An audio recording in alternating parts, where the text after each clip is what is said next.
What if playing the harp felt easier, the way you thought it would be, not because you practiced more, but because you finally understood what was getting in your way? I'm Anne Sullivan, and welcome to Practicing Harp Happiness. Here, we tackle the real challenges harpists struggle with: the sticky passages, the tricky fingerings, prepping for performance, and all the ingredients that go into making music sound the way you want it to. I've studied with world-class harpists, taught at a top conservatory for 20 years, and I love playing the harp. But what I love just as much is breaking down the real challenges harpists face and turning them into clear step-by-step solutions, the same ones I teach my students and use myself. So if you're ready to play the music you love with more confidence, clarity, and joy, you're in the right place. So let's get started. Welcome to the show. A number of years ago, I wrote a blog post comparing practice styles to two breeds of dogs, a German Shepherd and a Greyhound. Now, this was my metaphor for discussing a topic I found really hard to address with my students: the fact that their natural practice style was a determining factor in the speed of their progress. Let me explain. I had some students who were committed to doing everything correctly, and as a consequence, learned carefully and thoroughly, but rather slowly. I had other students who wanted to play the music right away. Their enthusiasm and energy got them to the finish line quickly, but we often had to go back to pick up some important points that they'd missed along the way. Both learning styles were good to a certain point, but at that certain point, each style needed to incorporate the strengths of the other one in order to get the music to the finish line. So to help my students understand this better, I chose two wonderful dog breeds as representations of the two learning styles, a German Shepherd and a Greyhound, both wonderful dogs with very different characteristics, right? While the German Shepherds like to maintain order and discipline, the Greyhounds like to race to the finish. My goal was to give my students a non-judgmental way, assuming they like dogs, to think about the way they liked to learn and to inspire them to step outside their comfort zone a little so that they could make more predictable progress and enjoy the process a little more. It seemed to work to capture the imagination of harpists who had felt they were missing something but weren't sure exactly what it was. A few years later, when I started this podcast, I added a third breed of dog, the Beagle, the joyful investigator, into the mix. In fact, that podcast episode was the very first episode of the show, and you'll find the link to that episode in today's show notes.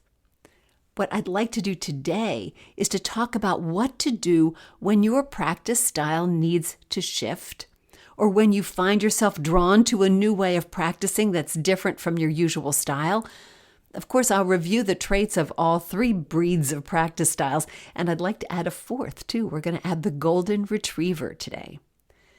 So by the end of our show today, you should have a pretty clear idea of your primary practice style and why it works for you, when it doesn't work for you, and how to step into the shoes, or should I say paws, of another breed when you need to. It's a different and lighthearted look at your practice today. And oh yes, I'll share my own practice breed with you too, although maybe you can guess and we'll see if you're right. So the link to that episode 1 of the podcast is in the show notes, along with a resource that if you're a My Harp Mastery member, you have right in our website. And that's a class that we gave a while back called the Practice Routine Refresh. And that has some ideas. It was specifically geared towards summer when we did this originally. And, summer's coming up possibly. So summer always comes sooner or later. And so those tips could be useful for that, but you might find them useful right now to help you think about your practice in a different way. So if you're a My Harp Mastery member, that link is in the show notes and you can click right through to that. If you're not a My Harp Mastery member, then I would encourage you to join. And of course, you can always join us in My Harp Mastery, which is our paid membership. We have calls, live calls with me or with one of our certified coaches. We've got all kinds of courses and sheet music and resources and our Scale of Success curriculum to help you be a better harpist.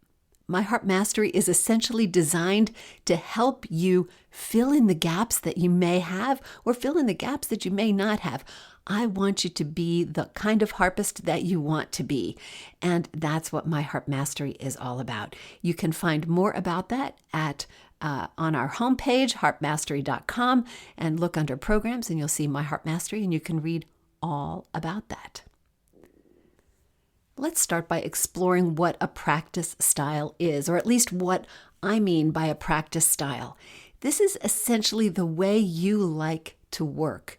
It's about your learning, it's about your process, and yes, it's about your comfort zone. Your comfort zone is not a bad thing here because your comfort zone is where you do your best work. It's where you're leveraging your strengths, your personal strengths and your proclivities, the way you like to learn. Now, there are probably as many practice styles as there are harpists in the world. So categorizing anyone's practice style definitively is going to be a little bit tough. So we're really talking in some broad generalizations today, and I wanted you to be sure to think of these things that way. I'm not trying to put you into a box or put you into a dog breed today, but I am trying to help you identify where your strengths and where your best learning happens. Where is that magic sauce for you? And you probably already know because it's the way you like to practice. Think about it. Sometimes you can think about somebody practicing and they have to have everything in the room just right, and they sit down and they have their practice journal organized a certain way, their music organized a certain way. That's one sort of practicer, right? But imagine another sort of practicer who dashes to the harp and opens that first thing and plays it through. That's a completely different kind of practicer. Neither one is bad, and that word was heavily in air quotes in case you couldn't tell. We're not talking about bad styles or good styles. We're simply talking about the way you like to learn. If we were all the same, this world would not be so interesting. So everyone is different, and the fact that that's the way you like to learn is terrific because that's how you're going to learn best to a certain point, as I mentioned a moment ago. And what we need to do is make sure you know how to get beyond that certain point so that you can actually play the music the way you want to. The fact is that the more wedded you are to one particular practice style, the harder it is to break out of that box, because that's kind of what it's like, to break out of that box, that comfort zone, if you will, and get just beyond it to where that magic happens and all those notes turn into music, or they turn into music the way you want them to turn into music, at least. So that's what we're dealing with today. It's a little bit mushy, and that's why I've taken this really lighthearted, I hope, approach to it, because I want you to approach this with a sense of enjoyment, a sense of fun, and realize that I'm not advocating that you ditch everything that works for you. Far from it. What works for you, we want to keep.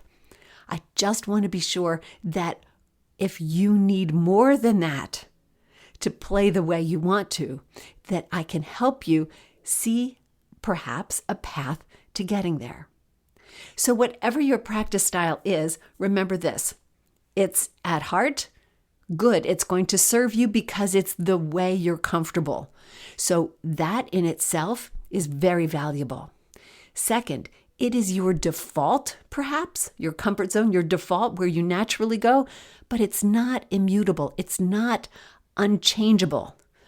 It's not permanent, and it doesn't mean that you can't learn another way at the same time without giving up what works for you. So what I'd like you to think of today is you've got your primary preferred practice style, And then we're going to have a secondary style that complements that and gives you that extra edge right where you need it.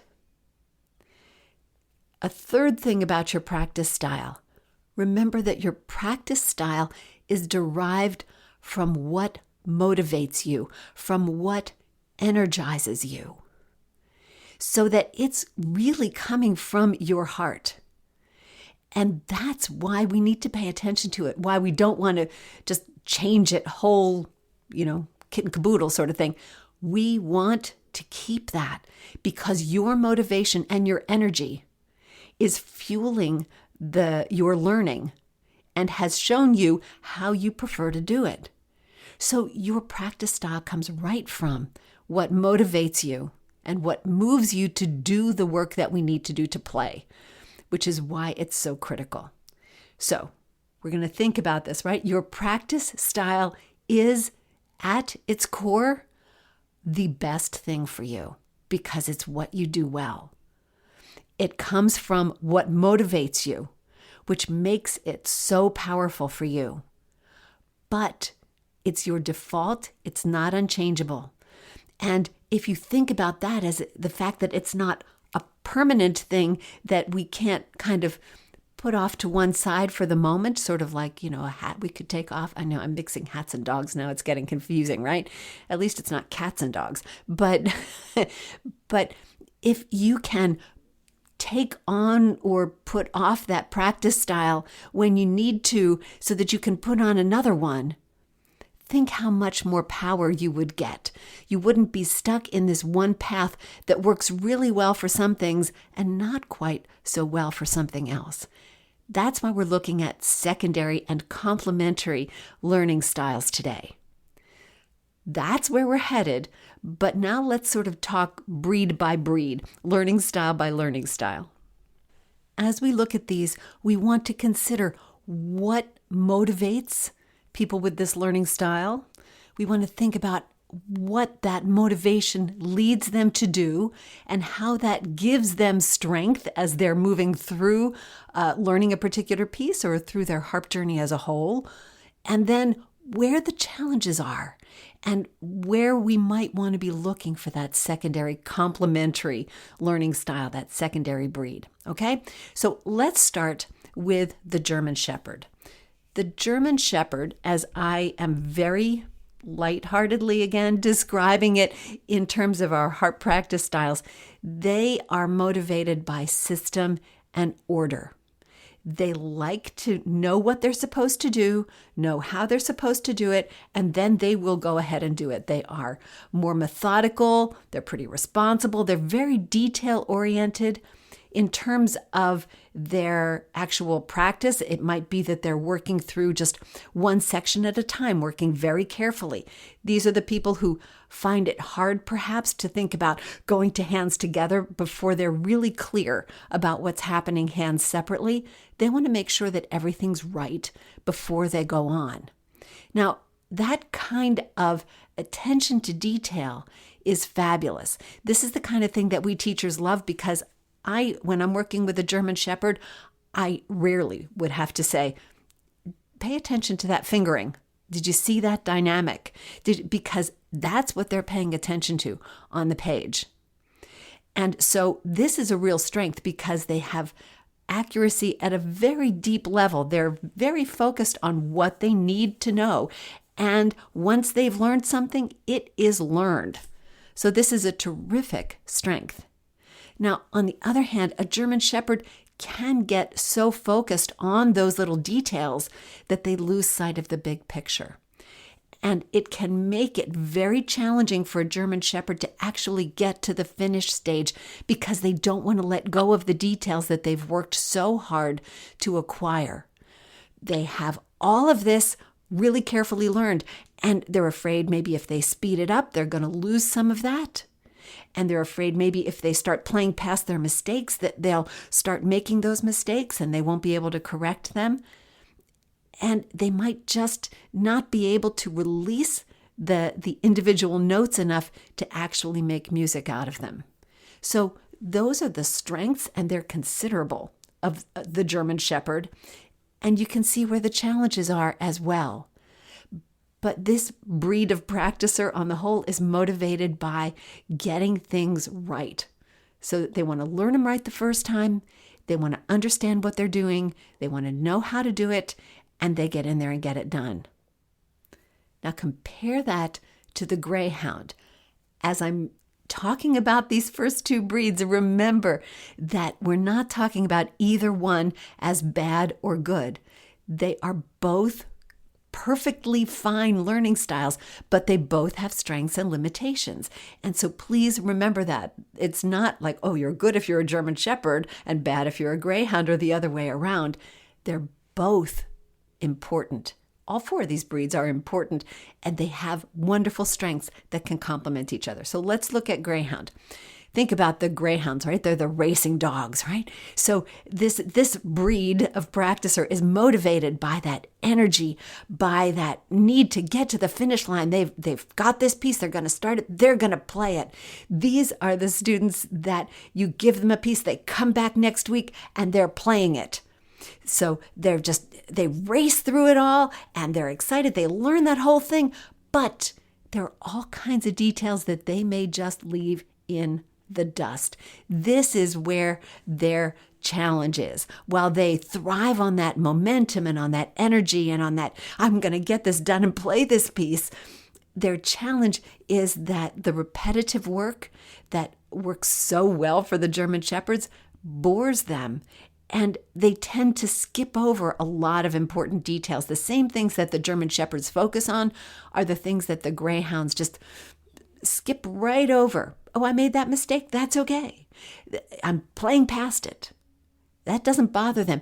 They will come up with the flow of the piece. The German Shepherds may struggle to make a piece flow because they want it to be right.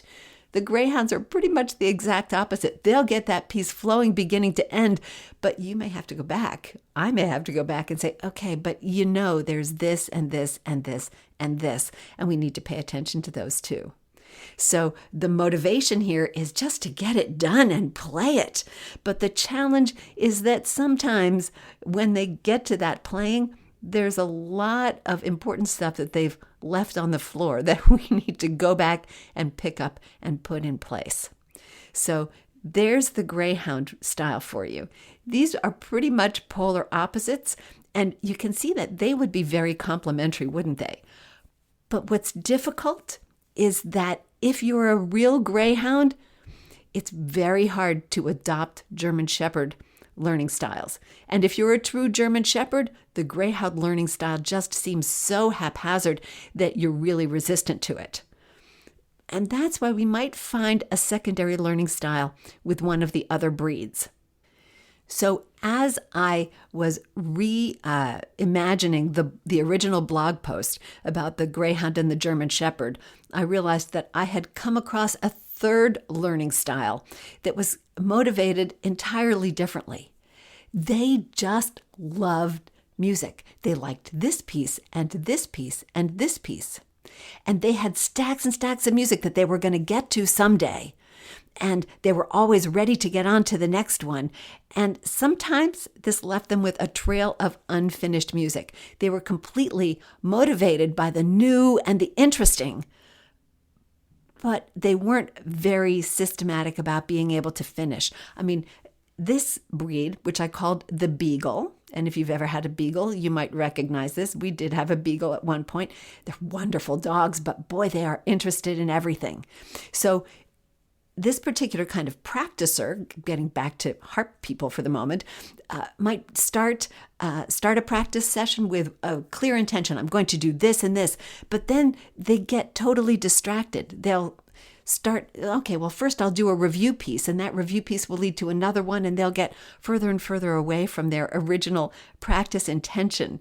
Or maybe they know they want to work on this particular passage, but this other piece that was so cool, and why don't they just read that through? Or, oh, I think I'll put this piece I was learning on the back burner and I'm going to start this one. So it just, they're joyful, they're curious, they're really interested, but it's hard to sustain progress and forward momentum because they're always taking these little side trips. So they love what they're doing, they enjoy it all. But every once in a while, they wonder why they don't have pieces finished that they can play. They've got a lot of them that are started, some that are half finished, but not a lot that they can actually play because they're always on to the next one. So there's the beagle. But there's another kind of harpist with a different style that I started noticing. And these are harpists, they're energetic, they enjoy their harp playing, they like practicing, they'll get in there and dig into some of the details. They're definitely not greyhounds. They're people who enjoy playing the harp, but they're not necessarily go-getters, but their harp playing is very important to them. They do enjoy the connection it gives them with other people. These are the harpists who are very likely to be part of harp circles or harp communities in some way. They enjoy learning, they enjoy being around other harpists, but they're not particularly driven inside to achieve or to go through a particular process in learning. They're a little bit more relaxed about it, and a lot of their motivation comes from being around other harpists or other people, or from having some sort of deadline, some sort of performance that's coming up where they know people are counting on them. They're a little bit more relaxed about their learning. Doesn't mean they don't care about it, but they're really looking for some inspiration and some spur from an outside source. They want somebody else to sort of push them forward, to give them a reason to do it. Whether it is a performance, put that performance on the calendar, they'll be ready, or a lesson, or a group, or just a teacher telling them that this is what they need to do next. They're really looking for somebody to tell them what is, what's coming up, whether it's a teacher or whether it's a performance. They're sort of externally generated motivations rather than just inside. Now, they've got some strengths because they're generally more regulated sort of players. They're not stuck in details necessarily like a German Shepherd. They're not racing across and ignoring them the way a Greyhound is. They do exactly what they need to do. They will get a piece prepared and they'll play it. They enjoy what they're doing. But if they don't have that motivation coming in, for instance, if it's too long between lessons or too long between performances, they'll sort of lose their way. They lose their sense of direction. As a breed of dog, these dogs are intelligent and they're friendly and they're wonderful to have around. And as a harpist, they are too. They're intelligent. They love to play. They love the harp. They love what they're doing. But, they will stand there and sort of wag their tail, waiting for you to tell them what they're supposed to do next. So that's kind of the golden retriever. A great dog, a great practice breed, but one that is going to need a little bit more direction. Now, how does that work with the other three breeds? If we're looking for primary practice traits and secondary complementary practice styles, how do we put this all together? So here's the thing we're talking about. Suppose you're a German Shepherd. You love those, you're a rule follower, you like to work slowly, carefully, get everything right. But suppose you're finding a time when that's just not serving you and you're ready to move on and move a little faster. Maybe it's time to get your music across the finish line. Maybe it's time to speed it up a little bit. Whatever is happening that your usual practice system isn't working for. That's what we're talking about. So now, German Shepherd, there you are. You might think, well, all right, this is the time I need to channel my inner Greyhound. Not that you have any, but this is what you're telling yourself, thinking, all right, I've got to work like the Greyhounds do. Well, see, I think German Shepherd and Greyhounds are essentially opposites. And I think trying to go from German Shepherdness to Greyhoundness is very difficult. That's a very hard shift for us to make. It's too extreme. It's too uncomfortable. So rather than trying to go 180 degrees the other way. Instead of trying to move that needle all the way over, let's find another breed that's a little bit less uncomfortable. It can complement the style that you're more comfortable working in without creating conflict for you. That's what I'm talking about. So let's go back to the German Shepherd. Okay, you don't have to become a Greyhound. But what if you could channel some of the characteristics of a Beagle? Think about a Beagle. They're joyful. They're kind of distractible. They love stuff. They like experimenting with things.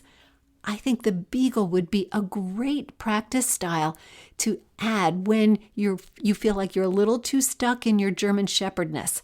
It can add experimentation, add lightness to your work.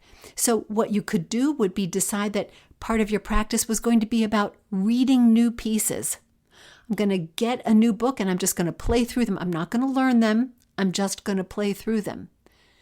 Or you could go back and play easy repertoire that you have previously learned and see if you can let them move a little more freely now that you're a more advanced player than you were when you played those. Can you play them with a new level of mastery and confidence? Notice that I'm not saying you have to change the way you work on the pieces that you're trying to do now. What you want to do is experiment a little bit with this beagleness and find what is interesting about it. Find where you can connect with it, and then you'll know exactly how to bring those qualities over to your regular practice and move the pieces that you really want to make progress on, move those ahead. So this secondary practice style doesn't have to apply to just the same things you're working on. It can, and if you find the right way to do that, then you'll move forward even faster. But if you just need to get out of the box a little bit, this would be how to do it. So the German Shepherd, their opposite would be the Greyhound. Not really a great combination, but if you can channel some inner beagleness, then I think you'll find the freedom that the German Shepherd quality might not have. So I think that might be a good mix. On the other hand, if you're a Greyhound, yes, your opposite would be the German Shepherd, and we don't want to go there either. When you try to force a Greyhound into a German Shepherd role, they resent it. They resent the structure and the must do this and the following the rules. They don't do very well with that. Too much structure. So a secondary breed that will offer a different kind of practice style, but one that will serve them well, is probably the Golden Retriever. The Golden Retriever gives you a little bit of lightness that the Greyhounds like. It doesn't take itself too seriously, but it's got a little more control and a little bit more direction.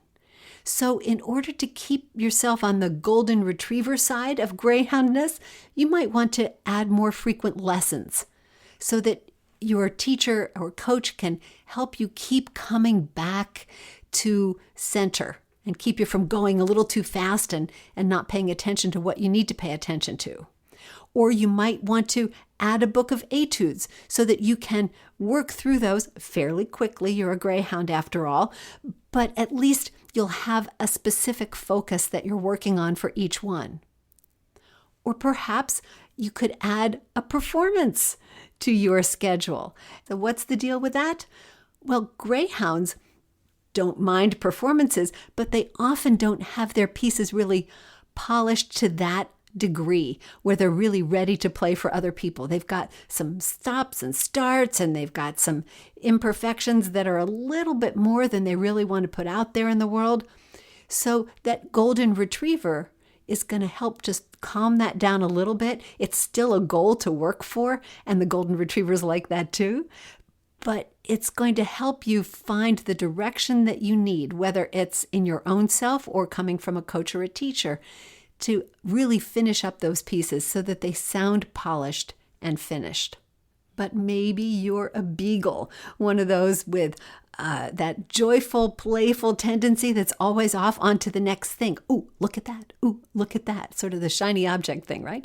So your opposite, again, would be the German Shepherd, right? They're very controlled, very dignified. They don't get distracted. They are on the job. So once again, that could be a stretch for the beagle, just the way it is for the greyhound. So let's channel the secondary characteristics here of, actually, this may seem counterintuitive, but let's move into greyhoundness. Think about the difference between a greyhound and a beagle. The beagle is distractible and joyful. The greyhound really wants to get to the end. They want to finish it. And that's something that the beagle doesn't usually do well. So if you channel your greyhoundness, this may help you finish a piece. Maybe you want to set a repertoire goal. I'm going to finish this piece by, so that you can stick to it. And like a true greyhound, don't put that goal too far in the future. We want it to be soon. But your greyhoundness will probably allow you to do one thing at a time, prioritizing your learning speed over just the breadth of experience. Because greyhounds want to get it done. And that might be a good thing if you're a beagle. But if you're that lovely breed, the golden retriever, your opposite would be the greyhound. Greyhounds are sleek, and they just want to get to the end. Golden retrievers kind of wander, and they want to make sure that you're right there on the journey with them. So that's quite a difference, and probably a little uncomfortable. So here's a surprise secondary breed for you to channel. Channel the German Shepherd. Yes, that's what I said, German Shepherd. I know, seems like it's a little bit different, but it's still a dog of great intelligence, and still, they want to follow, right? They're a rule follower. German Shepherds might set the rules too, but they're right there in the same sort of idea. And if you are channeling your German Shepherdness, you could set a plan. You can follow the process. And what we want you to learn as a golden retriever is to learn to follow that process on your own, to learn the steps that come next so you can take them yourself with confidence to keep you moving ahead and not just in circles waiting for someone to take you somewhere. So there you go. 4 breeds, 4 different practice styles, but you can see how they interchange. This isn't meant to be scientific. It isn't meant for you to take this as gospel. There's no actual survey, actual data that confirms this, other than I've seen a lot of harpists practice and a lot of harpists learn, and I've taught a lot of harpists. And this is just sort of a fun way to think about what you do well, and then figure out where that's serving you and how to address that point where it isn't serving you. If you're that greyhound and you just run from beginning to end and you need some more detail in there, well, that some of the golden retriever characteristics could be really helpful. Just think about it. It's a new way to sort of consider it, and I hope you enjoy it. It's just kind of fun. Don't take it too seriously. But on the other hand, see if it can help you, because it likely will. I thought it was really illuminating for me. Now, you might not know, or maybe you do. I am an absolute greyhound. Absolute. Get me to the end. I love that.